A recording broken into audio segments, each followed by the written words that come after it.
stands, one nation, under God, indivisible, with liberty and justice for all. Kelly, would you call the roll? Michael DeVito. Here. Christian Hopple. Here. Henry Evans. Here. Alex Freitas. Here. Paul Regnery. Here. Daniel Russell Jr. Here. Alan Zantu. All right. As a reminder, our board governs by policy aligned with state law. These policies are not just guidelines, they are legal and ethical obligations that ensure transparency, accountability, and consistent leadership. When policies no longer meet the district's needs, it's our responsibility to amend them within the bounds of the law to better serve our community. The board acts only as a whole in duly convened public meetings with a quorum present. Outside of this structure, no individual member has authority. Adherence to policy protects the district from risk and ensures that all decisions are fair, lawful, and aligned with our strategic goals. Our mission is to empower all learners to succeed in their world. Our vision is to provide an ideal learning experience where students and staff are engaged and want to come back the next day. Our board policies and actions should reflect that mission and vision. All right, the next item on our agenda is student and staff recognition. All right, so we are so excited this evening to, as we do in our board meetings, recognize a student and a staff member today. I will be recognizing our student who is here today with her parents, and we're so grateful for this opportunity to highlight her nomination. And like we did last time too, after I share information about the recognition for the student, we'll have the student come up and join me here in the middle. And board, if you wouldn't mind just standing where you are, we'll take a quick picture to acknowledge the moment, and then we'll do the same thing for the staff member recognition this evening. So the student I'd like to recognize is Samantha Minchala. She is a Sycamore High School student. She is nominated by Miss Clarabelle Robles and Joseph McCormick. And Samantha arrived in Sycamore speaking very little English. As a freshman, she displayed courage and strength being immersed in a new educational environment, alone and with limited communication abilities. Through that year, she continued to grow stronger and more confident, not using language as an excuse for success. Now, as a junior, her communication skills have vastly improved. She is resilient, driven for success, and has become a model student.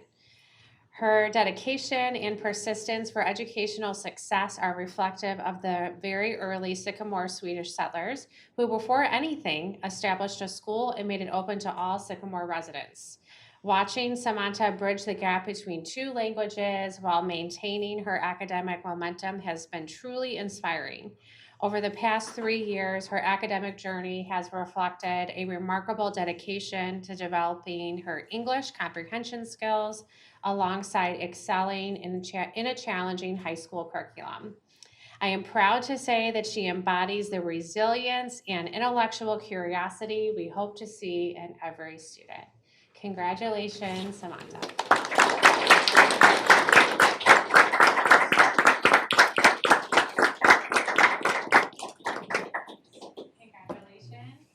proud of you. This is a medal for you, just recognition for all your hard work. And so if you want to join me over here, we'll take a quick picture.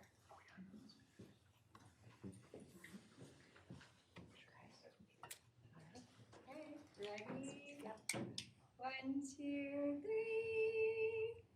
Perfect. Awesome. Congratulations.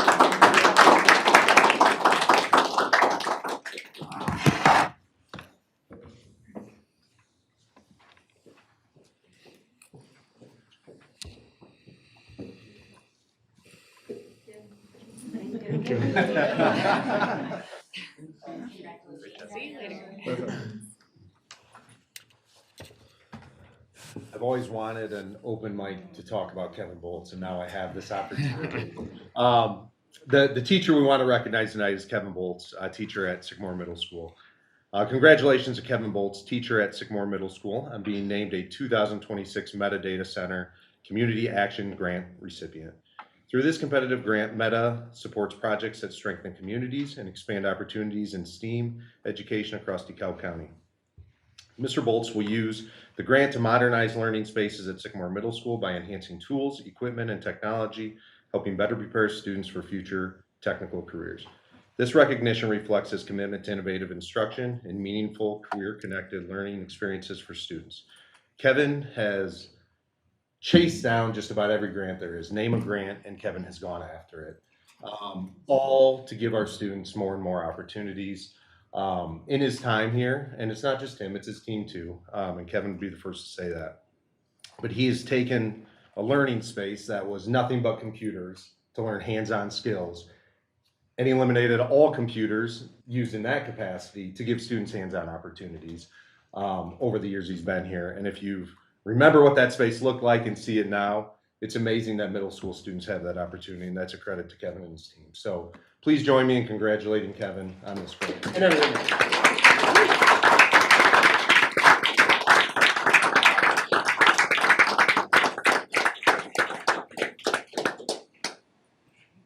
I'm so proud of you. Will you join me here? This is what you want. I love it. That's right, I love it. All right. Ready? 1, 2, 3. 1, 2. It's always an awkward angle. 1, 2, 3. There we go. Got All everybody. right. Congratulations. Thank you.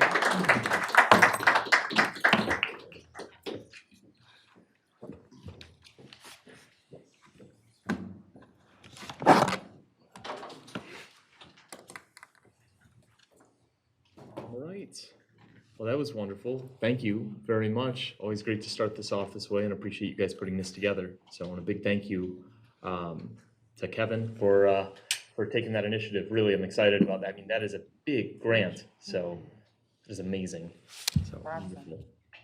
Well, we'll move on to the next item on the agenda, which is the consent agenda.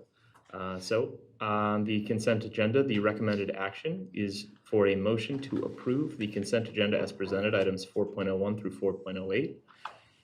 Minutes of regular meeting, March 3rd, 2026. Minutes of executive session, March 3rd, 2026. Bills payable, financial reports, personnel report, gifts and donations report, 2026 through 2027 membership in IHSA, and Sycamore High School Music Department Field Trip 2027. Is there a motion to approve the consent agenda as presented, items 4.01 through 4.08? So moved. Seconded. Moved and seconded. Is there any discussion? Seeing no discussion, Kelly, would you call the roll? Gregory? Aye. Russell? Aye. Zantu? Yes. Koppel? Yes. Evans? Yes. Grados? Yes. Vito? Yes. Motion carried. Next item on the agenda is the NIA consent agenda. Recommended action is a motion to approve the NIA consent agenda as presented, items 5.01 through 5.04. Item 5.01, NIA treasurer's reports. 5.02, NIA bills payable. 5.03, NIA personnel report. 5.04, NIA contract/vendor agreement report. Is there a motion to approve the NIA consent agenda as presented, items 5.01 through 5.04? So moved. Second, Regner.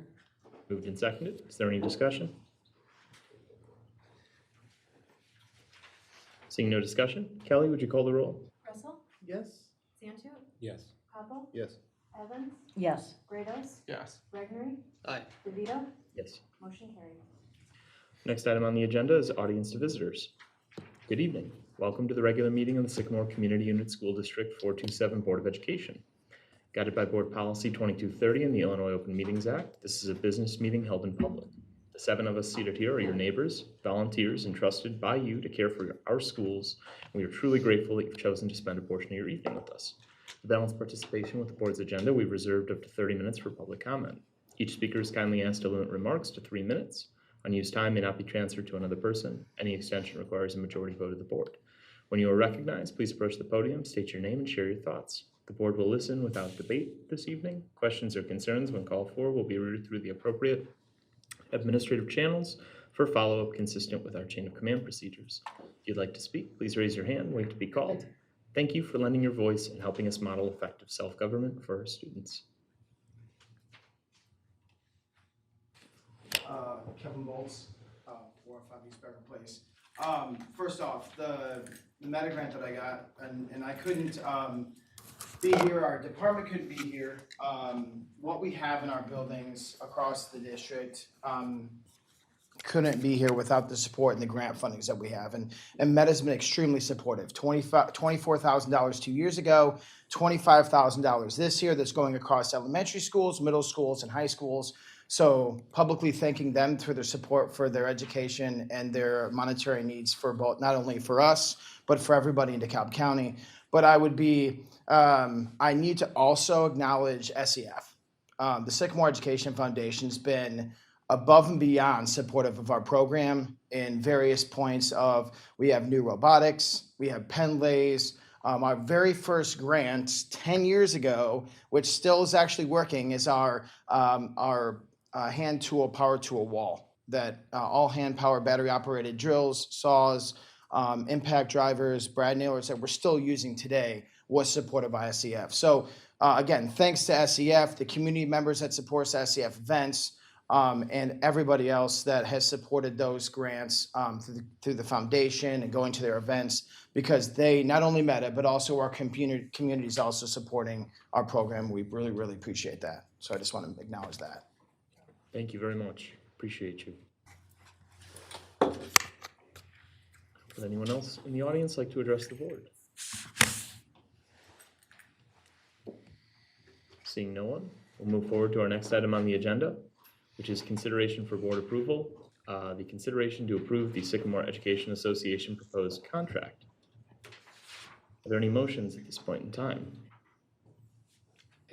Just, do we want, does anyone feel the need to speak in closed session before this? Or are we good to take action?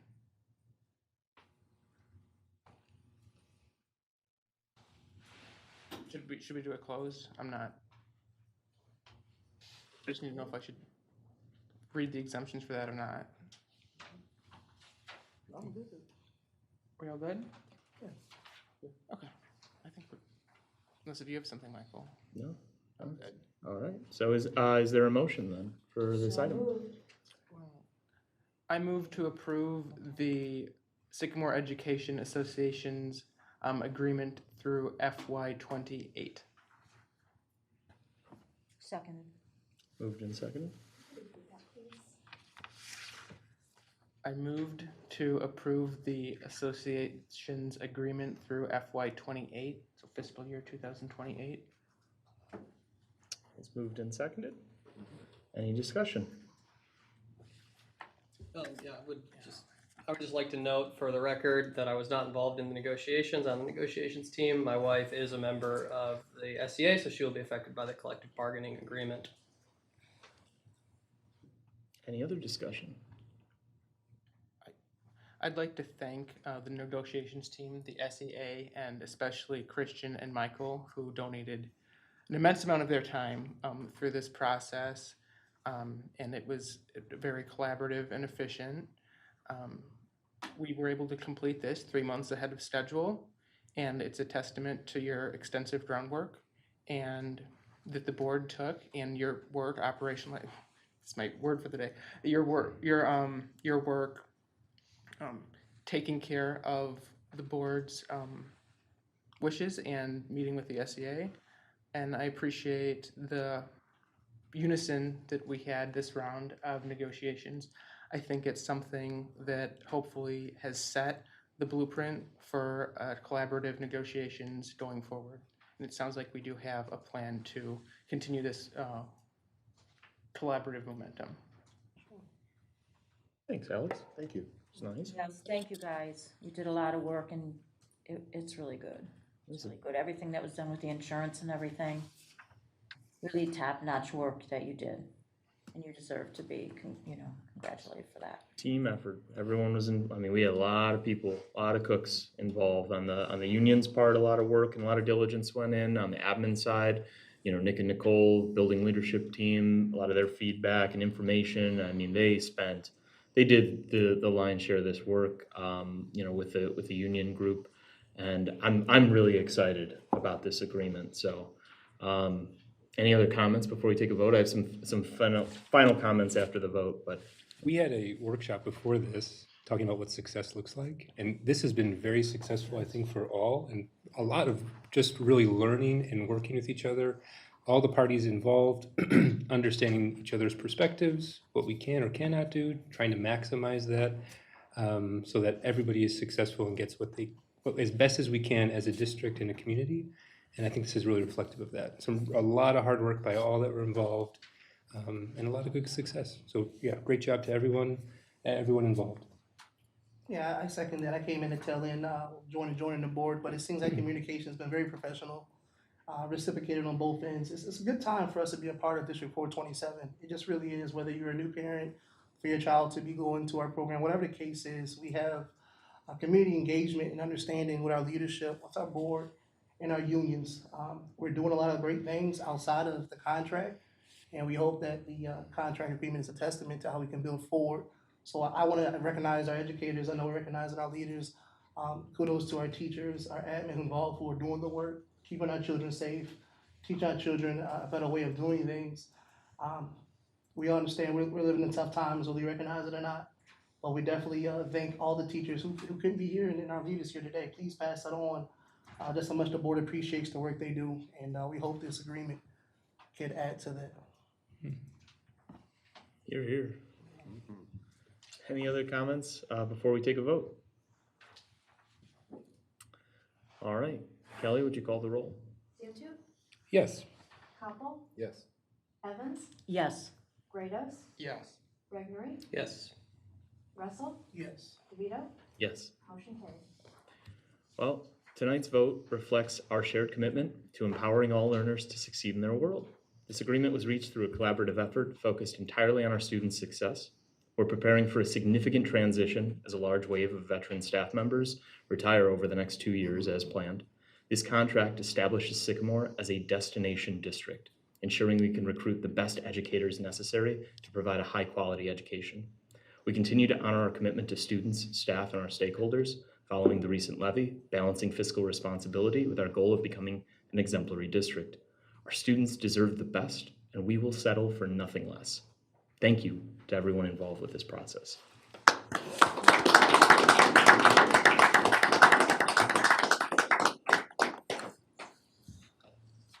Emma, would you like to come up here and sign this with me?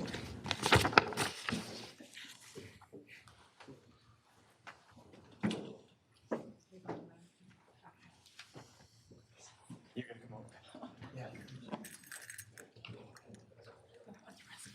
Yeah, please. And the rest of the team, you're of course welcome. Come on up for a group photo. We can do like a nice picture. All right, so, okay. You got it signed? There you go. Congratulations.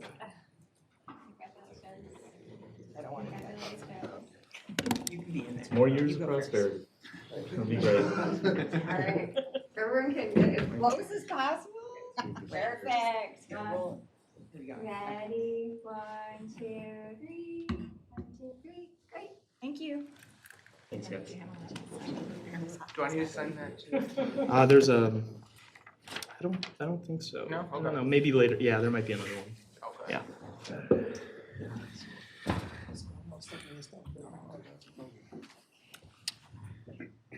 All right. We are chugging along here. So the next item on the agenda is the superintendent reports, item 8.01. All right, thank you, Michael. Good evening again, board. I have a couple updates to highlight. In the spirit of just giving you the updates, I'm going to share like a one-sentence overview for each of the memos, just to kind of guide you into what the memos are going to be sharing with you about the department updates. So the first one is Oscar. Our Oscar program is expanding its impact by launching a pilot drop-in service and opening summer enrollment to all students ages 3 through 5 to better meet the diverse childcare needs of our community. In addition, I'm excited to share Oscar, the program has been a vital pipeline. You heard me talk about this a little bit earlier in our workshop about education for our district's future, as many of our current educators began their professional journey within the program. Gaining the essential classroom management and child development skills needed to transition into teaching careers. So just wanted to highlight those two areas for Oscar. More information in that department update listed for you in Diligent. The next department to highlight is our transportation department. The transportation department is transitioning to a new software platform called Traversa, which is a new way to route transportation, which will launch in the 26-27 school year and include a mobile app for families to track bus arrival times in real time. The cost to operate will be the same, and cost for training will have a slight increase. However, there's no overall increase in the budget for transportation. So more information about our transportation department is listed in the memo for your review. The next department to highlight is our Buildings and Grounds Department. The Buildings and Grounds Department is launching a new 5-year facility assessment and district-wide equipment inventory audit to ensure future capital projects and budget allocations are data-driven and fiscally responsible. So you'll hear more of that in the coming months, especially when we get our facilities report back, and all of that will be kind of grounded in our 5-year plan for Buildings and Grounds, and more information about that department is found in the memo. Our communications department this month to highlight is wanting to, as you've seen on our socials, we are so proud that we have achieved a 95% completion rate for our students with 5 Essentials survey across all schools, ensuring all students, ensuring our student voices are fully represented in the upcoming Illinois report card, and our communications team was instrumental in helping us achieve that 95% participation rate. In addition, early childhood department update, the Little Spartans program has expanded its reach by welcoming 27 additional students since the beginning of the school year, bringing the total to 171 students served. So more information for early childhood department and our communications department is again found in the memo. Sycamore High School also has an update to share. Sycamore High School is further personalizing student recognition by partnering with Spartan Senate, which that update is also linked and diligent for you to review, to align Student of the Week honors with specific core dispositions outlined in Portrait of a Spartan. And the next department update to share with you is from Sycamore Middle School. Sycamore Middle School has achieved a full day attendance rate of 95.91%, the highest mark since the 2021-2022 school year, and their leadership team continues to leverage this data to proactively inform and enhance our instruction, curriculum, school environment, and support for all of our learners. And more information about Sycamore Middle School, along with other departments and schools that I mentioned, are listed in the board agenda for your review. Any questions? Can I just say the middle school's data report, I thought was, I really liked Oh, yeah, those insights. That was super helpful. So just Yes. kudos on that. Yeah, that was impressive. Yeah, I mean, the data is great and the formatting is great. So it's just like good to see on both accounts. So. Yes. Right. And the early childhood, the working with animals, I thought it really brought out a lot of our core values, the empathy and the integrity of caring for a living creature. That I really like that. They worked with the hamsters and the fish. I think it's really great. It is. Yeah, the responsibility, collaboration, and all of that. They also took home a pet rock, I will add, that they cared for. So I now have a pet rock named Hockey Player at my house that we're taking care of. I used to have a pet rock. It's I don't still know alive, what right? It's still Okay. a living rock, yes. That's one good thing about pet rocks is they're very low maintenance. That's right. For buildings and grounds, I really am excited to see this preventative maintenance scheduling. I like that. Really great idea, and I hope to see that continue to flourish and play out. For transportation, it was nice to read about Beth Smith. That was kind of a cool shout out there. So thank you for including that as well. And just great stuff all around. I mean, these were fantastic reports from everybody. Thank you. Shout out to Lacey anyway. She carries a heavy load and does a great job. We appreciate you. Okay. Well, any other comments on the reports? Seeing none, we'll move on to the next sub-point under superintendent reports, which is student fees, fiscal year 27. Yes, so if you click on the report, it gives you a more comprehensive overview of student fees. I did want to highlight for the board, as indicated on the memo, the only changes in fees were to the Oscar program. In addition, you'll see that for the Sycamore High School electives, that list has been kind of modified and cleaned up, if you will, to ensure that each class was broken out specifically instead of the broad categories like business or ag or science. By doing so, the courses listed on the fee schedule will clearly align with the course names listed in Infinite Campus when parents go in to pay. Are we in line with our Oscar increase that was needed for staffing? Dr. Campbell? I don't know if Ms. Deckert has any updates on that, or we can get back to you if we're not, I'm not entirely sure. Yes, we did look at staffing and the additional students that we're able to take into the program and how that offsets the increase in cost. Now, district staff receive a benefit with Oscar, right? Is that, or do I understand that right? Only our Oscar Junior staff because they're full-time. Only our Oscar Junior staff, okay. You mean staff who sends Who their sends- students get a discount? Oh, I'm sorry, I thought you meant. No, sorry. Medical Yeah. benefits. Sorry. Yeah. There There is a staff discount, yes. is a staff discount, okay. Yeah. And something, this has come up a couple of times, was so like, the problem of if you have a student who's in the district and you're a teacher, and let's say you're at, building at North Grove, and you're a teacher at North Grove, but you live in North School's boundary, you have a transportation problem where you can't necessarily get your child to North and then be able to get to work on time at North Grove without having to utilize Oscar, which is available at a subsidized rate. There's an opportunity where you can potentially have your student attend your school. I think we talked about as maybe and right now board policy allows that at the discretion of the superintendent, where like if you have a student who's you want to have attend your school instead of a different school, they can submit an appeal process. We were talking about maybe promoting that or something to that effect. Do you think from like a practical standpoint?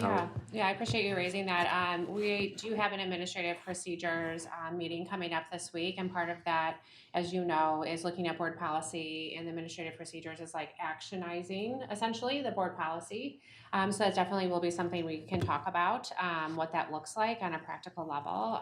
And so I appreciate you raising that to the board's attention. Yeah, it seems like there's like a real, it could be a cost benefit, there could be a convenience benefit, makes it easier for staff.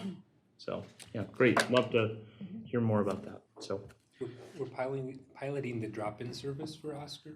Is that price just indicative of if it's an AM or a PM, do those run in line, or is that a separate, is it like an hourly cost, or? Drop-ins for summer Oscar, so it's for the entire day. It's for the, okay, Yeah. perfect, thanks. Oh, I see, full summer program. Yep. Got it. So by dropping, it's if you're not signing up for 4 days or whatever, but you just need a day here, a day there. You used to not be able to do that, but now, Okay. not drop. It's not on. not like midday. I mean, it could be Right, midday, okay, yeah, but I misunderstood that. I yeah. understood now. Yeah, thanks. okey-doke. Anything else on student fees? All right, we'll move on to the next report, which is building use fees. So the building use fees remain the same as last year. Gotcha. From like a utilization standpoint, I can't imagine, I just remember the field house. Do they still do like an open field house where you can go in, you pay $5 and like play in the field house? Or do we not do that That's what anymore? we did for travel basketball. We had that, I think the Forest, when they hosted, it was $5. That might be a different setup, but it was $5 Yeah. for attendance. Is that, I thought we got rid of that. Did we get rid of that? Yeah, It's gone. our field house is used pretty much every single day. So, All the time, okay. So yeah, there's there's not a lot of downtime. bummer. I mean, I know my church is gonna be utilizing the auditorium in April, so free weekend, so that'll be nice. Yeah, cool. Anything else on building use fees? All right, board goals update, next item. All right, so you can see that there's a very comprehensive memo to give you an update on every board goal that we have currently in existence for our district. I did want to highlight a couple high-level areas around some of the board goal updates. One of them has to do with our data dashboard. We continue to review that with both building and district administrators, and that platform we hope to have live in the next week or so on our website. So you can see that data dashboard, again, collaboration with our communications team as well as bringing that to life. Really, that data dashboard has been really instrumental for us as we review our progress towards our board goals. I've introduced to our leaders a protocol called the ISO framework, essentially looking at data through the lens of instruction, curriculum, environment, and our learners. It's been really powerful conversations about our progress towards those goals. Another academic update to share with you, we have seen that our students so far have achieved 50% on our MAP assessment, and across all grade levels, and they in all subjects. And we want to highlight in our 8th grade, they've had an exceptional 80% achievement rate, which is a huge shout out to our teachers and our students on seeing that success in our MAP assessment data. You can see additional updates there for academics. I'm not going to read all of them, just highlighting a couple. Supportive environment is another board goal focus.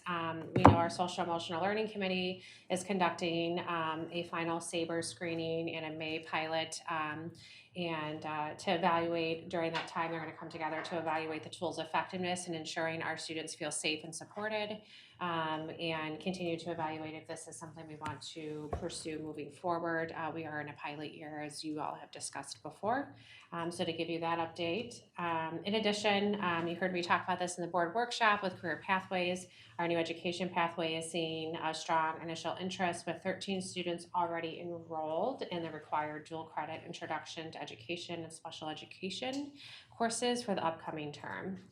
So that's a huge update there in regards to supportive environment. Again, more details are listed here for your review. Board goal 3 has to do with financial priorities. Just to highlight one area, it has to do with our financial audit report. We actually reformatted it. It should be at your seat area. You can see that it is viewable for you. Taking the report and making it user-friendly to highlight key areas and data points, and that demonstrates our continued commitment to responsible fiscal stewardship, which is a priority of the boards. Did want to have that printed off copy for your review. Board goal 4, just to highlight, in addition to our financial report, we do have a HR strategic plan. It's that first bullet point here. This is a developed and comprehensive strategic plan that's designed to align our personnel practices with the district's long-term vision and the portrait of a Spartan. So that's linked in your board memo as well. So we have the financial and the HR reports to share with you. In addition, we continue to revise our staff evaluation instruments. We are embarking on providing our principals training around the school leader paradigm. This is supported by the Illinois Principals Association. And this summer, they will go through some training. They will be evaluated using that paradigm. In the year after that, our assistant principals and other building leaders as well. So we continue to refine our evaluation practices in collaboration with human resources. And more details about board goals are listed in the memo. Are there any questions that I can answer for you? I have a couple. Yeah. First, regarding the evaluation instruments, in your weekly update, you talked about super eval, and now we're talking about the paradigm system. Is super eval based on the paradigm model, or are they two completely separate concepts? We're just a little confused there. Yeah, that's a great question. So Super Eval is a platform that they build in rubrics for evaluation. So the school leader paradigm rubric is a rubric available in Super Eval. The benefit of having a platform like that, it allows for consistency across our system for not only how we ask people to goal set, reflection, as well as the evaluation model. It has all the reporting features built in, and Nick and I are meeting with Super Eval coming up this week to learn a little bit more, but we're excited about the power of having all of it in one place, just like Evaluize for our teachers, which allows for like a one-stop shop for evaluation. Nick, would you add anything based on what I shared so far? No, I was going to add the Evaluize piece, so you beat me to it, but it just gives every person being evaluated that platform that they can go to, and it houses all the forms, it houses all the evaluations, and then brings them all together for that final summative. So, and are these specific to positions? I think that was one of the board's a component of the goal is to have the evaluation instruments be specific to Yes. individual positions. Yeah, so the school leader paradigm was designed as an example for building leaders. Okay. That's the tool it's meant for that. It was designed, and I can share some literature in my weekly update this week to give you some more reading around it. But it was designed with different principal state level organizations, and they came together also using the National Association of School Principals research as well, kind of like a lot of research together to develop the school leader paradigm. I could give you the report number. Many districts in Illinois are adopting that as their evaluation tool officially. But all principal evaluation now, I was hearing from Nick and from other leaders, now has that embedded in. When you go through the training again, you have that as part of your training as a school leader paradigm. Oh, so, but we don't have to use this tool for positions that aren't principals. We can use something else. Correct, Like, and that's not- what Nick and I that's are what- looking at this week, that's what evaluation Super rubrics. Yes. They have them all there. For positions. Yep. That's Yep. the key. And that's kind of 2.0 of the goal. So this year we did revamp everything and make position specific tied to Portrait of a Spartan. So that work did occur this year, but now we're shifting again or pivoting again to kind of the next step. So we will have met the board goal twice in 1 year. It's a pretty impressive goal, right? It's important to us. Put that on the website. That's right. We doubled down on this one. Yeah. So for the climate survey, Yeah. I know we kind of brushed over it, but I know what an absolutely immense amount of effort went into this in like a short period of time. So I just want to say kudos to Lauren Yes. for that, and to you, Kristen, for propagating that as well. Because I know all the building leaders too. You guys Great job. all played a role, and Nick and Nicole, you guys were instrumental in this. So it is like the epitome of an opportunity. I guess it would just say it is a huge opportunity for us now, and I am very excited to be able to have access to that data too. So I'm hopeful that we can see it. I think in May is what I was reading. It's like we get that in May, something like that.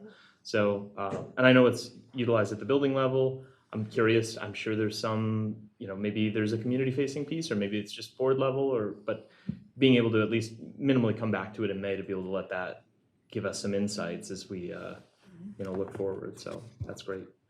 Good work. I heard some stories about getting those numbers, and I was like, the amount of effort just to aggregate this information, it's impressive.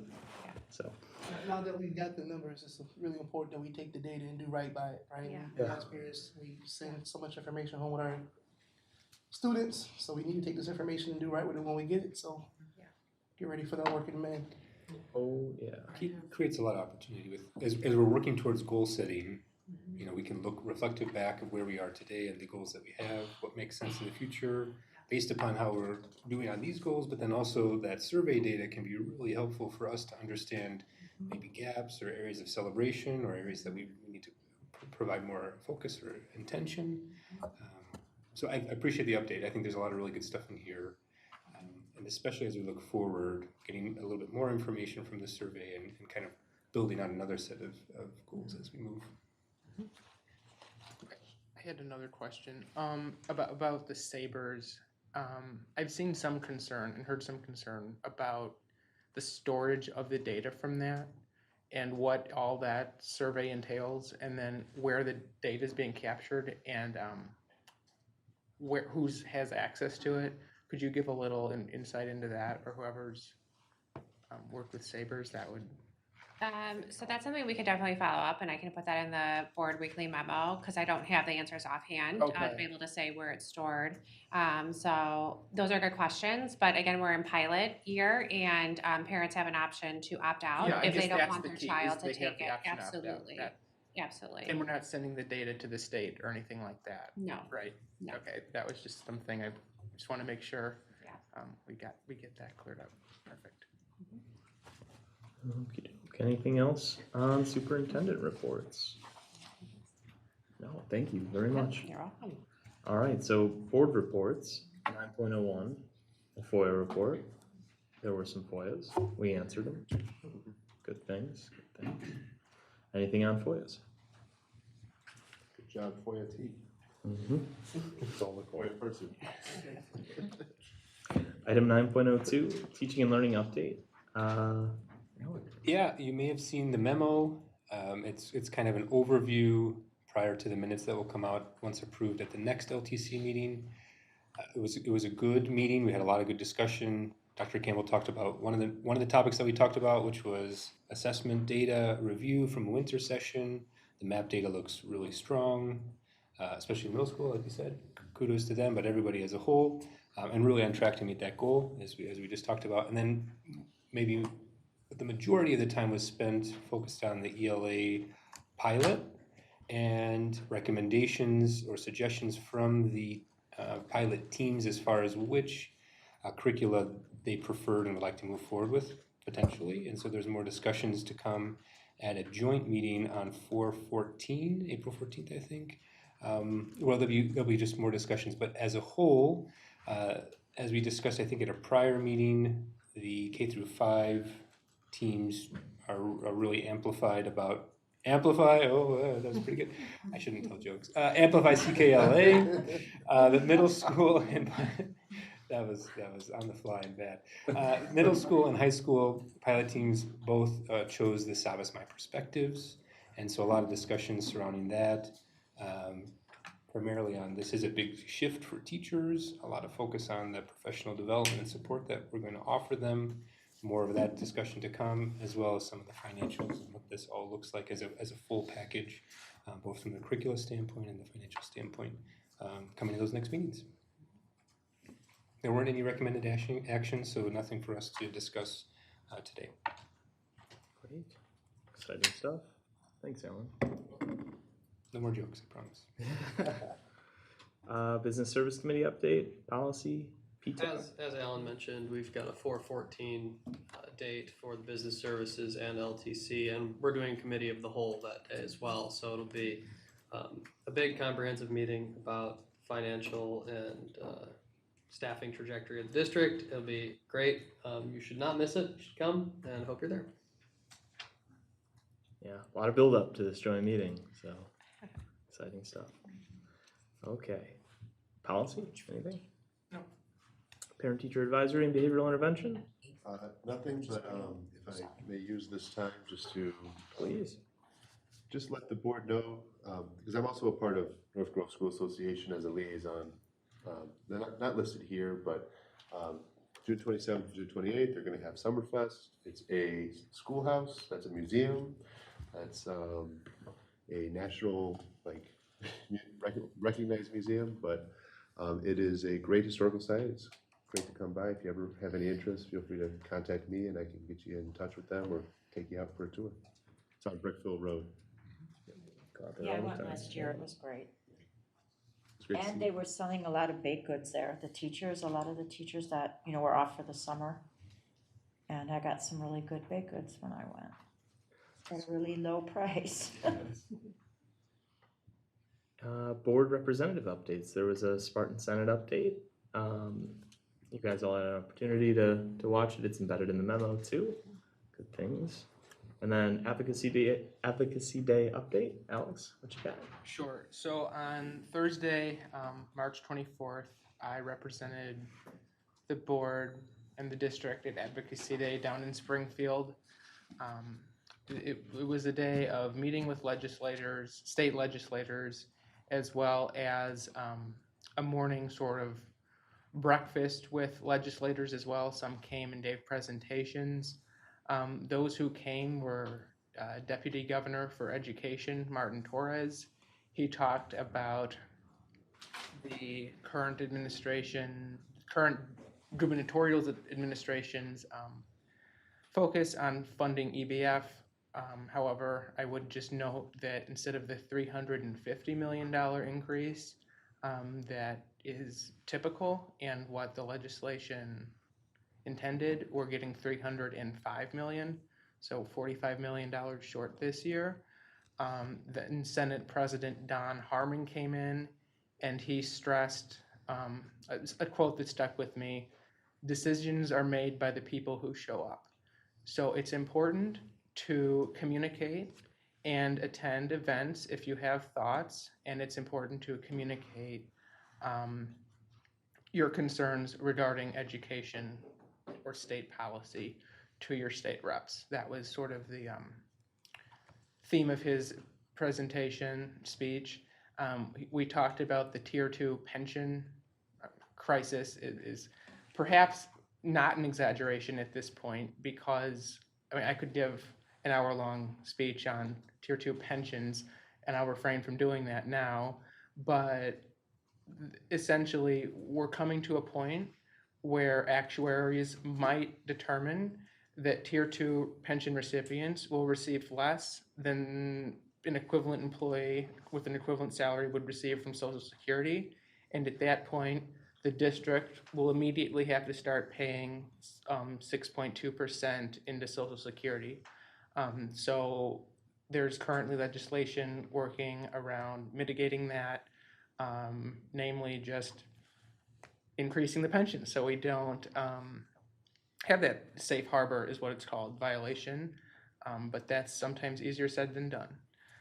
I have to stop you there, Alex. You had ambitiously crafted a sort of pseudo solution. Did it land anywhere? Yes. Okay. We'll get there. Okay. But I have an update for next month, probably. But then we had a speech from President of the Senate, Don Harmon. I'm sorry, that's who I just talked about. Then House Minority Leader Tony McCrombie came in. Beth, that's your. Yes, We were just I'll talking be- about this before the I'll be meeting. That's calling her. her again. Her rep.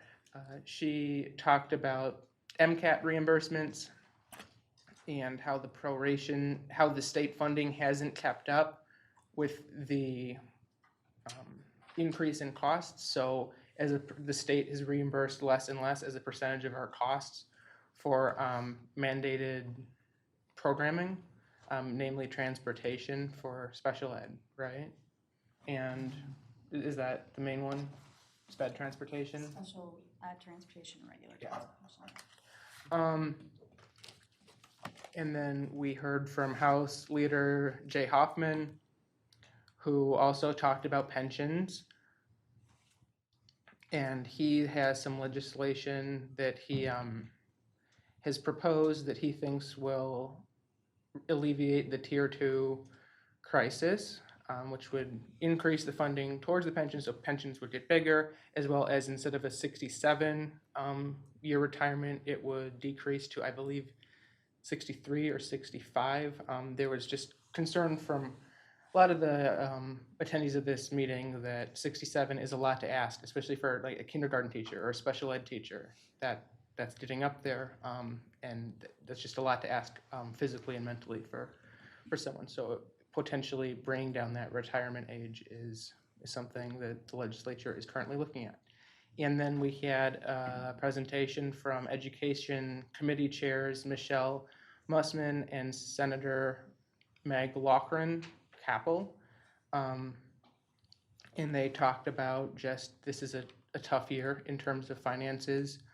The state is sort of in a precarious situation, but they reaffirmed the commitment to the $305 million EBF increase that the governor has proposed. Then in the afternoon, I met with my senator from where I live, Dave Syverson, with two board members from Huntley, School District 158, and we talked about Tier 2 pensions and the need to reform that before the crisis gets worse. Did you show me the infographic? Yes. You got it laminated there, I see yeah. it. You gotta pass that around. So something I thought of that has been floated around, the university's adopted it, is giving Tier 2 recipients the option, that's the key word here, you don't have to, have a state-funded 403B, which is like the equivalent of a 401k for government employees, match so that they can self-manage their retirement. They can also use the Tier 2 pension, but that's just another option. And that does meet indefinitely the safe harbor issue. So I think presenting from Huntley was effective. We were able to share our concerns with Senator Syverson, and it was interesting how similar Huntley is. They're just like us, but twice as big. essentially. They have very similar demographics, very similar funding. They're heavily residential based, similarly to Sycamore. So residential property taxes are a huge issue out there because they don't have a huge commercial base, which sounds familiar. And then we were scheduled to meet with Jeff Kiker, but he was delayed in a committee meeting, so we didn't get a chance to meet with him. And then at the end of the day, I just networked with some peer districts, or peers from other districts, other board members, and we shared our issues. So I think overall it was a productive day. I'm just in general for future, I'm not sure it's worth the drive to Springfield. I think meeting with the other board members was really helpful, but we could meet with our legislators here. We don't need to drive 200 miles to meet someone who already has an office in Sycamore, in my opinion. But the meeting other board members and seeing the Capitol, I could see the value in that, but sort of something to consider going forward. That's all I have. Tell us more about the unfunded mandates. Was there discussions on those? Well, the main one, because it was in committee at the time we were there, was HB 4416, which would mandate summer unemployment for educational support professionals. So we would have to pay unemployment insurance to our ESPs, and Nicole ran the numbers for us, and just Sycamore would cost $263,000 to our district. That has since passed out of committee and will be going to what's a House bill, so it'll be going to the House first, right? That's how it works, I think. Yes. Remember from Youth and Government? Yes, for the House and then to the Senate. Yeah, so it will go to the House. There was significant opposition from board members across the state. We understand that the intent is to pay people enough money to live, but the district cannot afford this compounding issue of paying out more and more for these new programs without receiving any additional money from the state. It's just not sustainable. Right. So we shared our concerns about that. And I would encourage the board to file witness slips in opposition if you're opposed to this. ISB has sent a few emails about that. I know Beth already is on the ball with that. So yeah, does that answer it? Do you have any other questions about unfunded mandates? That's about all I covered. Is are they in session again? I thought I saw in April, at the end of April. Do we have to wait for them to be in session, but we can just call them? Oh yeah, no. I mean, it would Call be them probably anytime. better to call them when they're not in session, right? Because then they're Right, more, okay. they're off. They're not down there in committee. They're not in session. Right. They're So call a lot, like, be be annoying, the time. Yep. call and email. Good work. All right. Right. Oh, I guess just Thank you, on this note, next month in April, we will have our resolution submission opportunity. I plan on bringing forward a resolution. If anyone else, I don't know if we're allowed to submit multiple. I'm not sure if you can. we can. Oh, we can? Okay. It probably, yes, but go ahead, yeah. Okay, so as one board member, I plan to bring forward a resolution related to Tier 2 funding. So if anyone would like to collaborate on that, I guess one other board member would like to collaborate on that. I would. Okay, there we go. Beth and I will come forward with something next meeting. And if there's any other issues, apparently we can submit multiple, so that's something to keep in mind. If there's any issues that you would like to bring forward for And ISB. we were the only district We who were the submitted only district last year. last semester, thanks to Heather. We were, How about there 853 was something for schools? that meeting to do, yep, we were the only one. So that lobby group is working hard on those. Yeah, no, like they had time to work on our issue because we were the only. It was one. quite a to-do, I remember, so, Yeah. yeah. Let's keep them busy. All right. That's all I have for my very long advocacy day update. I will tell you, the IASB conference, the tier 2 funding presentation was like standing room only, and it was like throwdown. Like when they brought the legislators up there, you thought they needed security because it was like people were gonna start crawling over to get to them, and it was nuts. So there's a time bomb there. Did they have security? Yeah, probably gonna, I don't know, they didn't offer it this year, so it was. I thought it was funny that, who was it?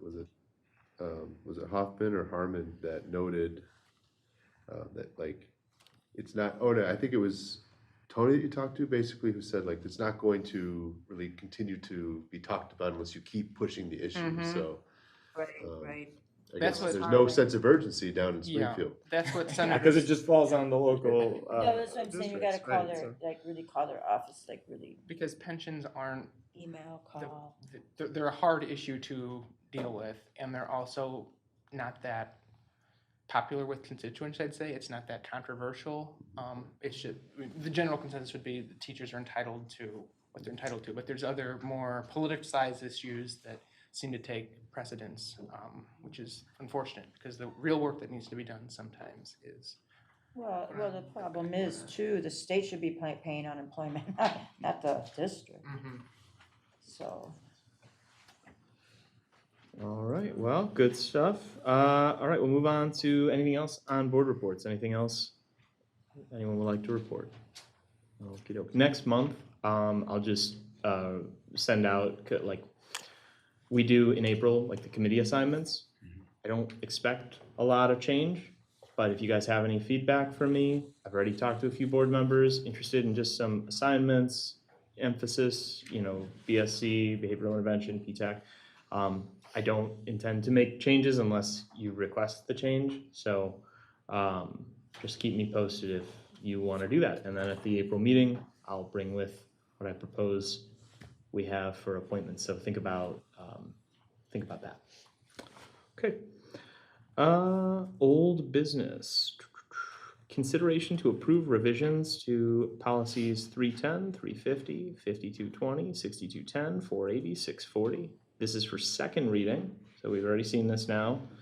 The recommended action is to approve revisions to these policies. Before we discuss, is there a motion to approve revision to policies 310, 350, 5220, 6210, 480, 640? Do you wanna read out a motion, Alex? or- Sure. I move to approve the attached policy revisions as presented upon second reading. Okay, Second. moved and seconded. Any discussion? Nothing changed. Yeah, you Nothing would. changed. Yeah. Time I was has at the passed. meeting and Okay. everything was discussed and everything was great and it's a go, so, in my opinion. Cool. Policy committee is a well-oiled machine. Yeah. That's right. All right, all in favor? Aye. Aye. Any opposed?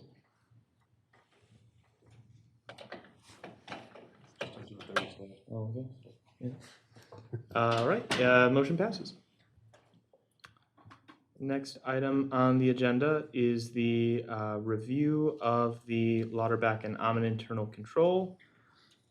Just any comments about this? I'm not soliciting a motion, just asking any comments. I believe we could maximize the value of this AUP by incorporating more specific testing criteria, which will offer the auditors clarity as to what we're looking for. So I would suggest we hold off on formal approval until we integrate more specific information as to what this would entail. Okey doke. Any other comments, information on item 10.02? Seeing none, we will move on to item 10.03. Consideration to approve the southeast roof bid. The recommended action is to approve the southeast roof bid as presented. Is there a motion to approve the southeast roof bid? So moved. Second? Moved and seconded. Any discussion? It looks like we went with the lowest bid and that's about the best you can do with a big job like that. My dad always reminds me when we go over a bridge, he's like, this was built by the lowest bidder.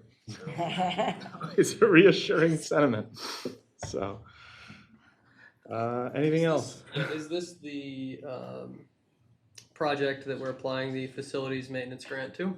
Yes, it is. So we are getting $50,000 from the state of Illinois as a grant to help with this roof replacement? Right, you are, Cole. That's great. That's a good point. Good point. Thank you for bringing that up. Those grants are awesome. Yeah, it's a recurring one too, so we can apply for it next year for another project. We should get it every year. Hope so. Okey doke, any other discussion? Seeing none, Kelly, would you call the roll? Cobble, Yes. Evans, Yes. Grados, Yes. Gregory, Aye. Russell, Yes. Santu, Yes. DeVito, Yes. motion carried. All right, new business for the first time. Consideration to approve the fiscal year 27 Chromebook purchase. There's a nice memo there. Any discussion on this topic? Comments on the memo? Well, so how does this work? Do the old Chromebooks then get turned in? They turn in a new, the old one and then get a new one, or how is that working? So great question. We have Dr. Valentine here, who would be happy to answer questions related to Chromebooks if you want to come to the table. Yeah, so three of our classes right now have Chromebooks that are going to run out of their AUE, which is auto update expiration. So what will happen is it will no longer update, which means they can't use some of the resources on there. So when we shifted, in order for this not to happen with 3 classes at once, they get a new one in 5th grade and they get a new one in 9th grade. So we will be collecting from 12th grade, and then those are at the point of recycling, harvesting parts so we can reuse them for repairs. And then also from 8th grade we will collect them, and then this year we will collect from 6th grade and they will get the 8th graders. So we're just trying to make sure we get the most use out of them, but those ones that we are sunsetting, you would say, are no longer ones that we can use. Once in a while we might use them for like the classroom scanning or purposes like that, but they're not really, they're really end of life for students. Yep. That's understandable. Now, I was issued one when I first came on the board, and I haven't really been using it because I just couldn't get used, it's awkward for me. So should I turn mine back in if that's gonna fall under that? We can check, let me check what you have, and then I can Okay. work with Kelly on that. I mean, I can just really turn it back in, because like I said, I haven't really been using it, so it's kind of just sitting. I'll be happy to turn it back in, but thank you for answering those questions. Of course. What's the longevity we see these new ones that we would purchase? How long would they be in use? So the AUE is longer now, so we won't run into the same issues, but we would be using them. So for 4 years, they would follow that student from 5th grade to 8th grade, and then from 9th grade to 12th grade. And then we would bring them down to 2nd, 3rd, and 4th grade. So we would use them for at least 6 to 7 years, possibly more. But right now that kind of helps with the warranty piece, because once they're out of warranty, we're now moving them to elementary where they're on carts and they're less likely to get banged up or damaged. Thank you.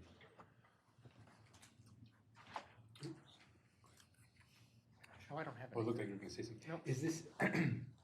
Is this an annualized capital expenditure that comes up regularly? Or it looks like there's 625 that's being requested. We're replacing 1 class's worth, which is maybe 300. 2 classes worth. 8th grade and 5th grade will get them and 9th grade will get them. Yep. so is this an annual thing that happens? Yes. Okay.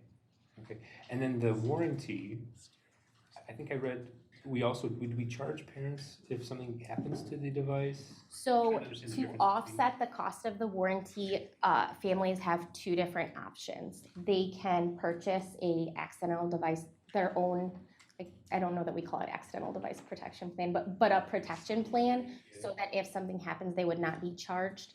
And then if a student, we do have instances of intentional breakage, and so we do need to make sure we're being thoughtful about the natural consequences to that, so students do get charged for those replacement parts.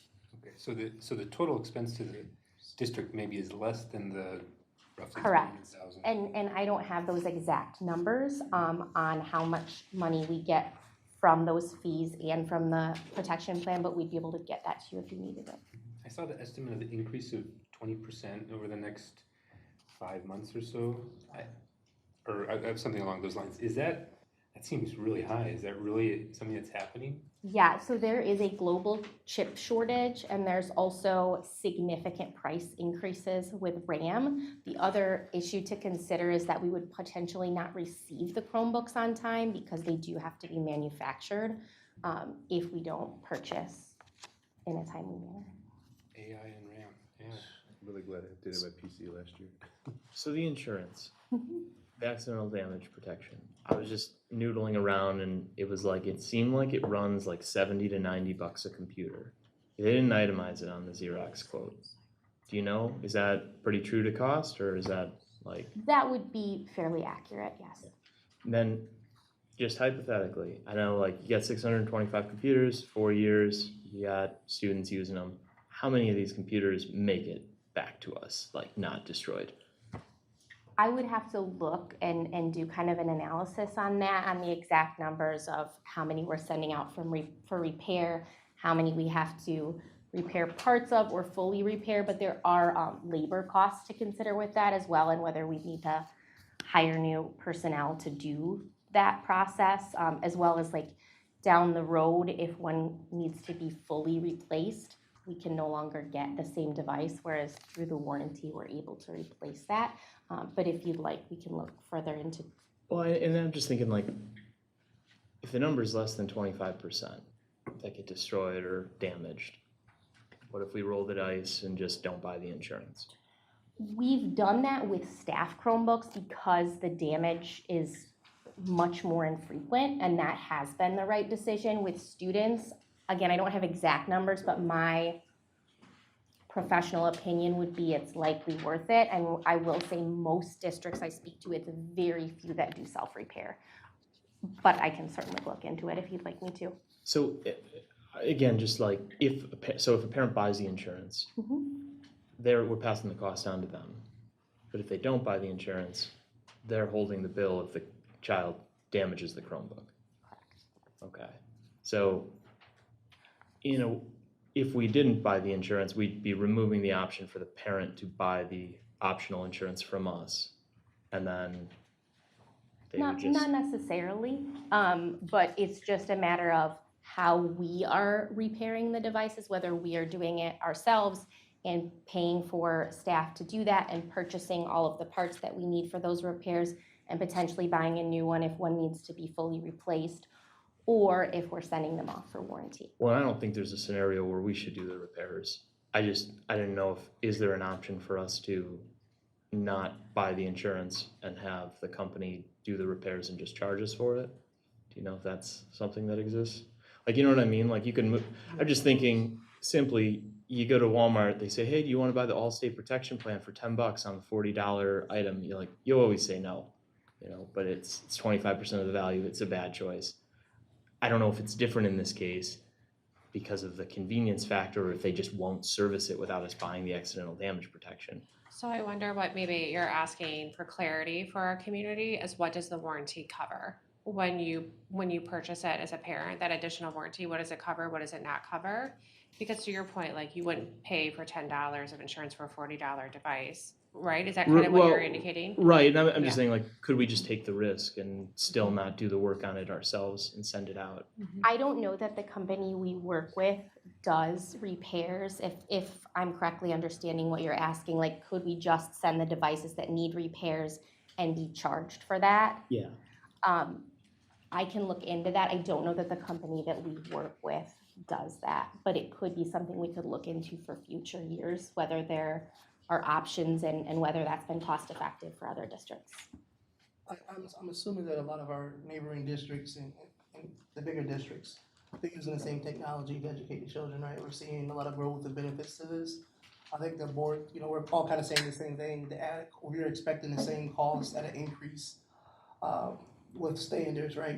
As it goes up, if there's anything we can cost effectively save now to prepare for that, my own job in the railroad industry, we'll have guarantees in future contracts, right? Because we know we're going to buy books. It's not an if. We are going to, if we can explore those options once this purchase, if agreed upon tonight, we can get this done. Our next one, can we get some kind of security, right? Of cost savings if possible, that's all. I know we're getting at it as well, because if that's what our students need, they definitely need it. But I also feel like I know how the vendors will take advantage in a sense of, basically a future sale.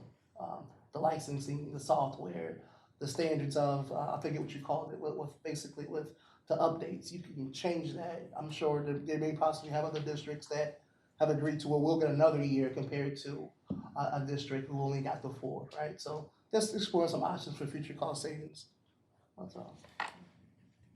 So this will be potentially paid out of FY '27? So the plan is it will go into the budget that will eventually be reviewed and approved. Would the expenditures occur in FY '27, or is it? Yeah, so we'd be doing the PO as soon as if that were approved, we would be doing the PO as soon as possible so that they could begin that manufacturing process, and then it would not be paid until after July 1, 2026. Delivery's that late, okay. Yeah, so delivery, my hope, if we're able to purchase right after this, is that we would be able to receive them in July. And that gives us time to make sure everything's ready to go. If we're not able to purchase them, that could delay our date of receiving them. It would delay our date of receiving them. And just to add on, currently in our FY '27 projection, this cost is projected in that. So we're anticipating this already. And you'll hear more about the 5-year projection for our budget on the 14th, as we talked about, as well as additional potential technology funding sources for the future. To your point, Nate, we're continuing to talk about that. What are the additional funding sources we can tap into? And we hope to provide more information as we learn that as well. I would like to add, and I'm not advocating changing horses in midstream here, to quote Dylan, but this I've read 2 articles in the New York Times over the last 2 or 3 months where schools are starting to turn away from the one-to-one Chromebook model. The neuroscientist, Dr. Horvath, was before the Senate Commerce Committee and had some great information and some great graphs about how all in on one-to-one as a blanket rule might not always be the best thing to serve students compared to a more surgical approach. Obviously, we need the tech. And again, I'm not advocating changing horses now. But just with all that new information out there, and it was a Kansas school, middle school, principal of the year in Kansas, her school just went to Chromebooks on carts, classroom sets, as opposed to one-to-one. And do we have a plan, or should we have a plan for evaluating our usage, given what's now known about screen times and sort of omnipresent tech usage, so that we can protect our children and also give our children the best possible education, which may involve this technology, but used in sort of an optimal way. So again, not advocating anything right now, but I just felt like if we're talking about Chromebooks, good time to raise that. That's interesting. I'd be interested in seeing that. Maybe you can send it to me later. Yeah, thank you for raising. Thank you for raising that, Cole. We continue to talk about that within the educational team about what research is emerging. I appreciate the resources you shared and the conversation. As we were talking about even different books too that reference that. We could follow up in addition, to the conversation today that we're having about future ready learning and your question in particular about Chromebooks in regards to what emerging research is telling us. Michael, where did you get that $90? I just looked it up. I was just looking at other purchase orders from other districts where they did itemize it. Okay. 70 to 90 bucks seemed to be the right. I do know that Xerox has one of the lower costs for the warranty as compared to some of the other companies that I did receive quotes from multiple companies, and the one we used prior to and Xerox was IT savvy. It's a little confusing, but this was significantly lower as far as that warranty cost, and they've also done a really excellent job with the warranty, which is important to getting those devices back to students quickly. Okay. The tricky part, in this, is I would definitely like something like this to go before the Business Services Committee first, so that way they could have some of this deliberation and then it would go to the board. But I do understand there's a sense of urgency and a risk of price increase, and so which is an angsty moment too. So I don't know. What does the board think? I have a thought, but I've talked a lot. If anyone else has. Okay. Could we give direction to go forward with this purchase, except for the warranty until we get that analysis on if the warranty will actually, a cost benefit analysis on the warranty, and if we could just send them back for repair without the warranty, if we have a, less than what, 20% utilization rate? Because we don't have that data. It could be cheaper for the taxpayers. Is that, Yeah, is that an option? I'm not sure. We would have to get a new quote in that case, and I'm not sure if what that would do to our pricing. I also don't know if they offer the option where that you would send. I don't, as I think I had said, I don't believe they offer the option where you could send it to them and they would repair it. So we would need to figure out a new system for repairs for next year. I noted it said expected price, and so I was deliberate in not wanting it to be super clear because I don't know how negotiating with these groups works. If we say, oh, this is the amount that we're willing to spend, and then all of a sudden the bid is that much, like, do you have a good impression that the expected price reflects the actual price? Yeah, and I've done significant negotiating with them to try to bring our prices down as much as possible. I think that that's the best price we're going to get, and if we wait, we could end up paying more. So am I understanding correctly that we need to buy these computers, and you, our superintendent and our director of technology, think that it's in the best interest of students to buy these computers, and that we're going to save the taxpayer money by agreeing to buy these computers tonight? Am I understanding that correctly? From what I understand, the price increases with every passing week. And so if we wait until April 28th, we will see a substantial price increase. And we have it built into our budget for FY27 for Chromebooks. Do you have a recommendation?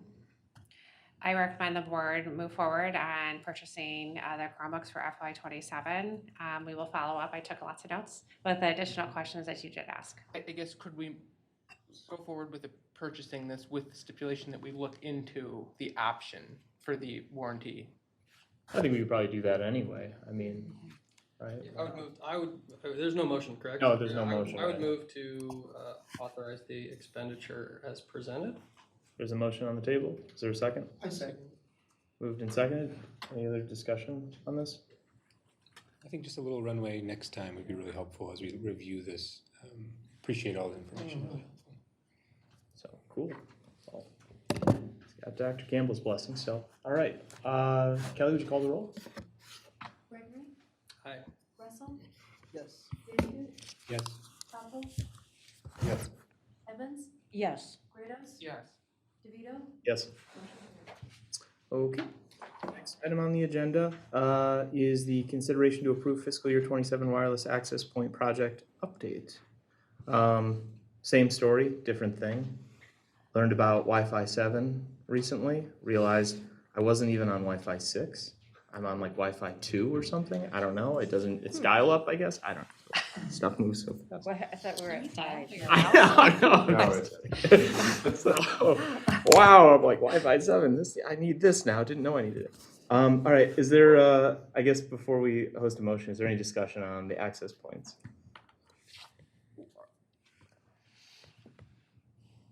Are these just for the high school, or is this district-wide? Dr. Valentine? Yeah, this is district-wide, so the access points we're referencing are Yeah. that up there, and this is just a needed update based on the age of our access points. This is something that we've planned for with Nicole, and it will make all of our devices run faster and keep up with as we need to purchase new devices. Those need compatibility with the newer wireless access points. And the total cost is offset 50% by this E-rate? Correct. Yep. So it's actually 50% of this total cost number that's been put in the memo? Correct. I just want to confirm. Yes, yeah, so we put the total cost in the memo, we put the total cost in the budget. And next summer, we will receive 50% of that back from E-rate. Cool. Good stuff. This looked like a great deal I was doing, I mean, like you guys really, this is a, from like a cost standpoint, I don't think a lot of other districts got these devices at this rate, so. I move to approve the wireless access point project with Heartless Business Systems in the amount of $363,000, $363,347.40. There's a Second. motion on the table, Second. moved and seconded. Any discussion? Kelly, would you call the roll? Russell, Yes. Bantu, Yes. Hubble, Yes. Evans, Yes. Grados, Yes. Regnery, Aye. DeVito, Yes. motion carried. All right, next item on the agenda, board member attendance and expenses for the Consortium of State School Boards Federal Advocacy Conference. So Alex, you put this together nicely. Yes. At the state conference that I attended, I learned from another board member that there's also a federal version of the same conference where board members can go to DC and meet with federal legislators on federal issues. So I just want to put that out there to any board members that are interested. Registration opens tomorrow. And in accordance with board policy, we need to have expense requests for travel, meals, or lodging approved at an open meeting of the board, ideally in advance of the funds being allocated to any event. Mr. Grados goes to Washington. So, yeah, I guess I have to make sure I'll be able to go. I'm just wanting to throw, if anyone else wants to go, this is an opportunity. I suppose if the board's comfortable and Nicole's comfortable with the cost, we could authorize Kelly to book it and then bring back the receipts for that to the next meeting. Alex, are you asking to go? Is that what you're? No. Oh. Okay. I'm asking for if I want to go or any board member wants to go, we can ask Kelly to please book it for us, and the board preemptively authorize that, so we don't have to schedule a special meeting to book the hotel, because per board policy, it should be done prior to the reservation being made. So we don't need to even vote on this right now, then it sounds like we can just give a direction. Just give directions, probably sufficient. Personally, I like the idea of us advocating at the federal level, if we do it with some direction, and I think that your portfolio you provided for our state level was really thorough, and I would love to have some federal legislators go through that experience, so. Yeah. Deal with me, I guess. No, that's good. Yeah. I think so. So let's send it to him. So. Sure. No. Yeah. So if the board's comfortable authorizing the reservations to be made, if any board members choose to attend, is all I was looking for, because registration does open tomorrow, and supposedly, like every conference I've ever seen, it fills up quick. But I'm not sure about the actuality of that. But it probably wouldn't hurt to book in advance. It's $50 cheaper too if you book it earlier as opposed to later. Did I read right? The daily meal stipend's $25. Is that? I think it's like, I want to say it's 25 for dinner, 15 for breakfast, 20 for lunch maybe. Seems a little high. You can get them down on that, can't you? All right. I'd buy the lobbying at Springfield has some value to the district. I think III, the conference we go to in Chicago, has some value to the district. I'm skeptical about the return on investment of going to Washington to lobby. I think that there's really well-paid, really highly effective lobbyists in Washington already, and that's my opinion. Does IASB attend and advocate on behalf of the districts? Do you know? I'm not sure. It's typically board members meeting other board members from across the state to understand issues that they have. I guess I just really would want to make sure that we have a really pointed agenda, so that we are trying to achieve something. I don't know if we don't have a topic necessarily picked out.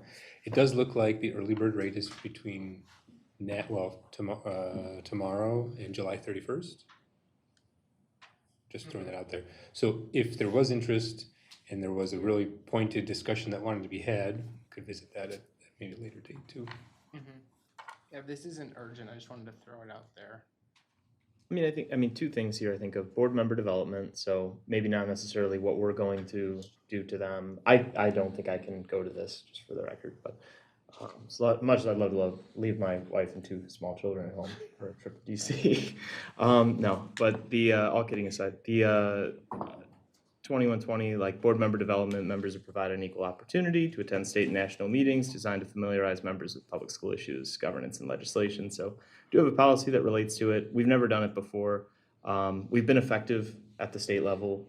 So like I said, I don't have an issue with it personally, but I don't know that we need to decide right now, and we can we don't have bring something back in April with a little more substance. So And if people are even interested, if you can go, if other people want to go. So. And if the board doesn't want to expend taxpayer dollars on this, we could pay for it out of pocket, I suppose. So that's always an option. So yeah, there's just want to throw out there that if you're interested, registration's open tomorrow. Thanks, Alex. Thank you. Good stuff. All right, so I think we got one more thing here. Yep, sorry. 11.04, consideration to approve the amended 2026 through 2027 Board of Education meeting schedule. Recommended action is to approve the amended 2026 through 2027 Board of Education meeting schedule as presented. Is there a motion? So moved. Is there a second? Second. Any discussion? Just the previous, sorry, I know we're not supposed to do this, but I just want to throw out there, no taxpayer dollars were spent on the trip to Springfield. I paid for that myself. So the board didn't need to preemptively approve that because there were no dollars spent from the district. I'm just looking here. It looks like just a couple of reschedules. They were noted. So July 14th to July 21st, and then February 9th. So those dates all look okay for everybody, as best as they can, I suppose. Let me look at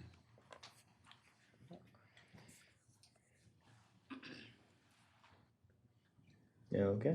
It looks good. Yeah, I'll have to. I might miss that July now that it's been moved, but I also might not. So otherwise, gotta do what you gotta do. Alrighty. All in favor? Aye. Aye. Any opposed? All right. The motion passes. So the next item on the agenda is an executive session. Is there a motion for an executive session? So moved. Oh, hold up one Yeah, second. we need to get The exemptions. Alex is our exemption guy. All of them. we had another one that came up. I was gonna- Let's see. Did I? Yeah, it was 16. It was Or 2C29. Do you have the email? Yep, Could you just read 2C29. them out? Okay. Is there a motion that the Board of Education adjourn to executive session for the consideration of matters related to 5 ILCS 120/2C1, 5 ILCS 120/2C2, 5 ILCS 120/2C11, 5 ILCS 120/2C12, 5 ILCS 120/2C29. So moved. Second. Moved and seconded. Any discussion? We're good? All right. Kelly, would you call the roll? Evans? Yes. Fredos? Yes. Gregory? Aye. Russell? Yes. Bantu? Yes. Hopple? Yes. Divya? Yes. Thank you guys for joining us. Lower level conference room.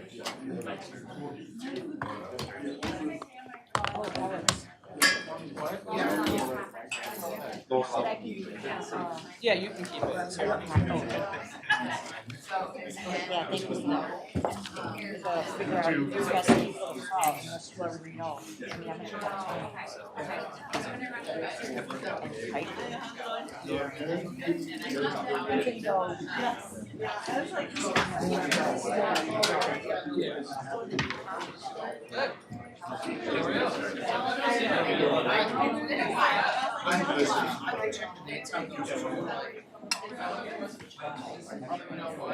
so I'll let you know it's mine, because we just got started. I wonder if it's okay.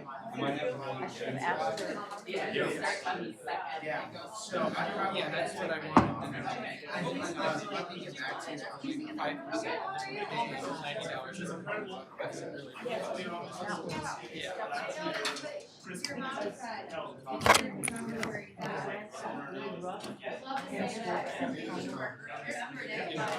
Never broke it. 4 hours before it being